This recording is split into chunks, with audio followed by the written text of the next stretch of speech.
ẹ jọ̀ọ́ Agbala Gabriel sọ̀rọ̀ kan báwo ló ṣe lára yín. Some people do ask me, if Muideen comes today, will you accept him?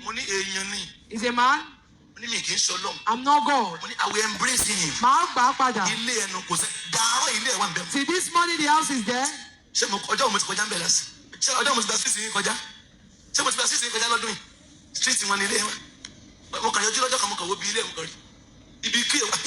I don't know where the location of the key. I don't know. If he comes today, he is welcome. Tó bá wá lẹ́yìn, màá kí káàbọ̀. If I didn't welcome him, I'm not lovers of God.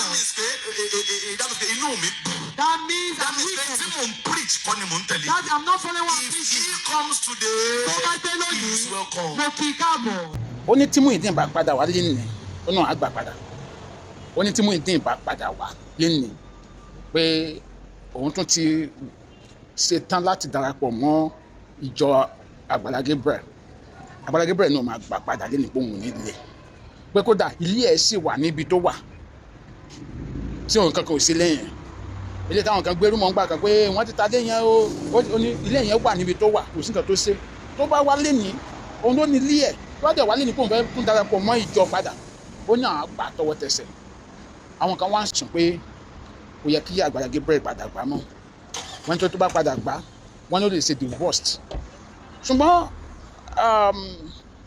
agbọ́ èwo lẹ́rù pé ó jẹ́ the right thing nínú méjèèjì ṣé tó bá padà wá kí Agbala Gabriel gbà ló tọ́ ni àbí tó bá padà wá kí Agbala Gabriel lé tẹ̀fẹ̀tẹ̀fẹ̀ pé òun fẹ́ rí mọ́ èwo ni ẹ rò pé ó tọ́ fún Agbala Gabriel nínú options méjèèjì.